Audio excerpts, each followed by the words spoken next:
Hello guys, आज हम लोग डिस्कस करेंगे रिफ्लेक्शन ऑफ लाइट के कुछ बेसिक पॉइंट्स और उसके न्यूमेरिकल्स पे। स्फेरिकल मिरर इस तरह का होता है। स्फेरिकल मिरर को जब बीच से कट करते हैं तो एक कनकेव मिरर बनता है और एक कन्वेक्स मिरर बनता है। कनकेव मिरर इस तरह का होता है जिसमें लाइट अंदर की ओर आती है और स्ट्राइक करके चली जाती है। कन्वेक्स मिरर इस तरह का होता है जिसमें लाइट बाहर की ओर आती है और स्ट्राइक करके चली जाती है। कनकेव मिरर इस तरह का केव टाइप का बना हुआ रहेगा, याद रखने का है। केव टाइप का कनकेव मिरर होगा और ये इस तरह का कन्वेक्स मिरर होगा। ये जो आपको पॉइंट दिख रहा है ना, ये पोल कहलाता है, पोल। और उसके बाद जो स्फेरिकल मिरर का जो सेंटर है वो सेंटर ऑफ कर्वेचर कहलाता है। सेंटर ऑफ कर्वेचर से पोल तक की दूरी को हम लोग रेडियस ऑफ कर्वेचर कहते हैं। फोकस से पोल तक की दूरी को हम लोग फोकल लेंथ कहते हैं, जिसको स्मॉल एफ से इंडिकेट करते हैं। याद रखने का ऑब्जेक्ट हमेशा लेफ्ट साइड में रखेंगे। इमेज का फॉर्मेशन जो है कनकेव मिरर में लेफ्ट साइड में होता है और एक केस में राइट साइड में होता है। कन्वेक्स मिरर में इमेज का फॉर्मेशन दोनों केस में राइट साइड में होगा।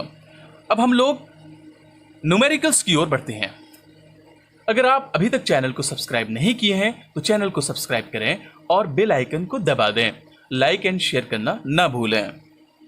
हाय गाइस, न्यूमेरिकल सॉल्व करने से पहले हम लोग कुछ केसेस को जान जाते हैं जिससे कि न्यूमेरिकल को सॉल्व करना बहुत ही आसान हो जाएगा। याद रखने का है, ये पोल है, पोल के लेफ्ट साइड में ऑब्जेक्ट को रखेंगे। ऑब्जेक्ट डिस्टेंस नेगेटिव होगा, फोकल लेंथ नेगेटिव होगा, या इमेज बन रहा है तो इमेज डिस्टेंस वो भी नेगेटिव होगा।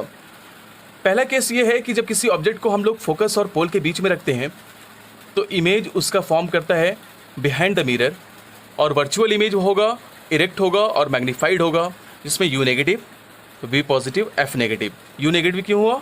यू नेगेटिव इसलिए हुआ क्योंकि लेफ्ट साइड में रखा जा रहा है। ऑब्जेक्ट हमेशा लेफ्ट साइड में रखा जाएगा, इसीलिए यू नेगेटिव हो गया। अब वी इमेज डिस्टेंस जो कि बिहाइंड द मिरर बन रहा है, मिरर के पीछे की ओर बन रहा है, इसलिए वी पॉजिटिव हो गया और एफ नेगेटिव हो गया क्योंकि लेफ्ट साइड में है।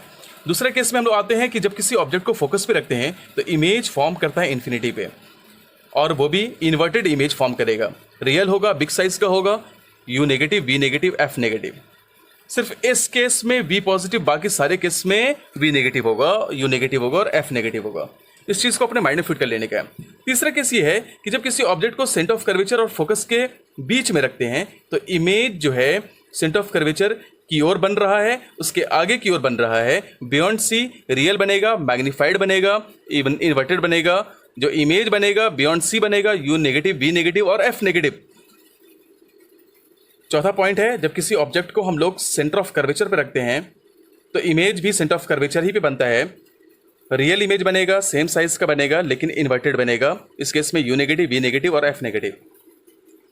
फिफ्थ पॉइंट है, जब किसी ऑब्जेक्ट को हम लोग सी की ओर रखते हैं, सी के आगे रखेंगे तो उसका इमेज का जो फॉर्मेशन है वो बिटवीन सी एंड एफ होता है। इमेज जो फॉर्म करेगा सी और एफ के बीच में करेगा, काफ़ी छोटा होगा, इसमें भी यू नेगेटिव, वी नेगेटिव और एफ नेगेटिव होगा।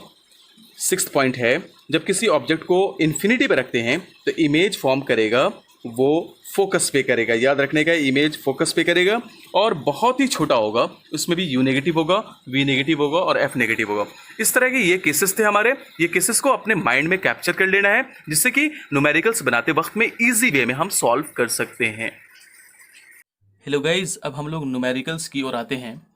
इसमें फर्स्ट क्वेश्चन ये कह रहा है, an object 3 centimetre high is placed at A distance of 10 centimeter in front of a converging mirror of focal length 20 centimeter. Find the position, nature and size of the image formed. ये question बहुत ही easy question है और इस question से आप बहुत कुछ सीख सकते हो। सबसे पहली बात ये है कि आपको ये समझना होगा कि ये क्वेश्चन कह क्या रहा है। कह रहा है कि एक 3 सेंटीमीटर हाई का एक ऑब्जेक्ट है जो कि 10 सेंटीमीटर की दूरी पे एक कन्वर्जिंग मिरर से 10 सेंटीमीटर की दूरी पे रखा गया है, जिसका फोकल लेंथ 20 सेंटीमीटर है। उसमें आपको फाइंड करना है, फाइंड द पोजीशन फाइंड करना है, नेचर फाइंड करना है और इमेज का साइज फाइंड करना है। तो सबसे पहले ये ध्यान में रखना होगा कि ये किस तरह का रे डायग्राम को फॉलो कर रहा है। ये केस नंबर 1 रे डायग्राम को फॉलो कर रहा है। देखिए, चूंकि केस नंबर 1 में हमने ये डिस्कस किया था कि जब किसी ऑब्जेक्ट को हम लोग फोकस और पोल के बीच में रखते हैं तो इमेज फॉर्म करता है बिहाइंड द मिरर और वो बड़ा बनेगा ऑब्जेक्ट से। इमेज का जो हाइट होगा वो ऑब्जेक्ट के हाइट से बड़ा बनेगा। यहां पे समझिए कैसे, तो बहुत इजी है समझना। फोकल लेंथ हमारे पास दिया हुआ था 20 सेंटीमीटर और ऑब्जेक्ट डिस्टेंस हमारे पास 10 सेंटीमीटर दिया हुआ था। तो ऑब्जेक्ट डिस्टेंस 10 सेंटीमीटर है, मतलब एक ऑब्जेक्ट को मैंने 10 सेंटीमीटर की दूरी पे रखा है। अब फोकल लेंथ है 20 सेंटीमीटर, मतलब फोकल लेंथ से कम का डिस्टेंस है ऑब्जेक्ट डिस्टेंस। फोकल लेंथ बड़ा हो गया, इसका मतलब ऑब्जेक्ट को पोल और फोकस के बीच में रखा गया है। ये हमारे पास यहां से लेकर के यहां तक 20 सेंटीमीटर है और ऑब्जेक्ट 10 सेंटीमीटर की दूरी पर रखा गया है। इसका मतलब फोकस के अंदर में ऑब्जेक्ट को रखा गया है। तो जैसे ही फोकस के अंदर में ऑब्जेक्ट को रखा गया तो आपके माइंड में अचानक एक आइडिया आना चाहिए कि हाँ, ये तो केस नंबर 1 को सेटिस्फाई कर रहा है। केस नंबर 1 यही कह रहा था कि जब किसी ऑब्जेक्ट को फोकस और पोल के बीच में रखते हैं तो इमेज वर्चुअल बनता है, इरेक्ट बनता है, मैग्नीफाइड बनता है, प्रिंसिपल एक्सिस के ऊपर बनता है। तो इस तरह से आप वहां पे u -10 सेंटीमीटर ले लोगे, f -20 सेंटीमीटर ले लोगे, क्योंकि फोकल लेंथ भी लेफ्ट साइड में है। ऑब्वियस सी बात है, ये एक कनकेव मिरर है, कन्वर्जिंग मिरर है। कन्वेक्स मिरर होता तो डाइवर्जिंग मिरर का वहां पे जिक्र करता, लेकिन ये एक कनकेव मिरर है। तो object distance -10 centimetre, focal length -20 centimetre, हमें इमेज डिस्टेंस फाइंड करना है और हाइट ऑफ इमेज फाइंड करना है। तो हम लोग मिरर फार्मूला से 1/f = 1/v + 1/u दे करके f -20 और u -10 पुट करेंगे तो हमारे पास आ जाएगा v = 20 सेंटीमीटर।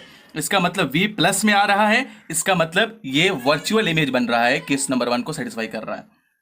और उसके बाद ये किस तरह बिहाइंड द मिरर बनेगा, मिरर के पीछे बनेगा, इरेक्ट बनेगा, लार्जर देन दी ऑब्जेक्ट बनेगा। मैग्निफिकेशन कह रहा है, मैग्निफिकेशन हम लोग किसे कहते हैं ये जहन में रखना बहुत जरूरी है। मैग्निफिकेशन का कहने का मतलब ये हुआ कि वो ऑब्जेक्ट से कितना बड़ा बन रहा है, कितना बड़ा वो ऑब्जेक्ट से बन रहा है। ऑब्जेक्ट का हाइट अगर 3 सेंटीमीटर है तो इमेज का हाइट कितना होगा। यहां पे मैग्निफिकेशन 2 आया है, इसका मतलब हाइट ऑफ इमेज जो है वो 6 सेंटीमीटर होगा।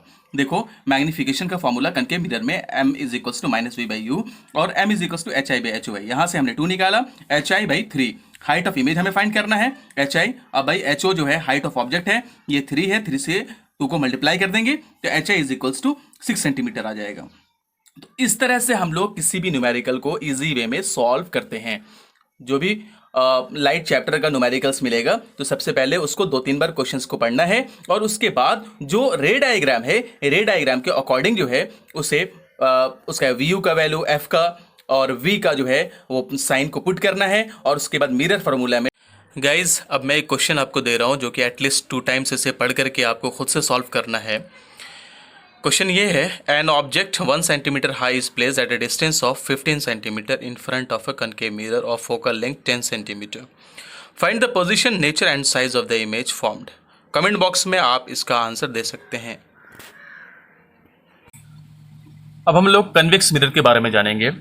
कन्वेक्स मिरर में याद रखने का है जो फोकल लेंथ होता है और जो इमेज फॉर्म करता है वो हमेशा राइट साइड में फॉर्म करेगा। ठीक है, फोकल लेंथ हमेशा राइट साइड में लेंगे और ऑब्जेक्ट डिस्टेंस हमेशा लेफ्ट साइड में लेंगे। इसीलिए फोकल लेंथ और इमेज जो फॉर्म कर रहा है वो राइट साइड में फॉर्म कर रहा है। तो वहां पे U negative, V positive, F positive. V positive, F positive समझ गए होंगे। V इमेज डिस्टेंस हो गया, F फोकल लेंथ हो गया, ये राइट साइड में है, बिहाइंड द मिरर है, इसीलिए इसको हम लोग पॉजिटिव लेते हैं और U नेगेटिव लेते हैं क्योंकि U को लेफ्ट साइड में ही रखा जाता है। पहला केस इसमें यह है कि जब ऑब्जेक्ट को हम लोग मिरर के पीछे रखते हैं तो इमेज कहाँ फॉर्म करेगा, इमेज फॉर्म करता है पोल और फोकस के बीच में। याद रखने का है, वर्चुअल इमेज होगा, रियल तो होगा नहीं, वर्चुअल इमेज होगा और डिमिनिश्ड होगा और मिरर के पीछे बनेगा। ये पहला केस था। दूसरा केस है कि जब ऑब्जेक्ट को इन्फिनिटी पे रखते हैं तो इमेज फॉर्म करता है फोकस पे और काफ़ी छोटा होगा। यहाँ पे भी U नेगेटिव, V पॉजिटिव और F पॉजिटिव। समझ में आ गया होगा। इसी के बेस पे एक क्वेश्चन है,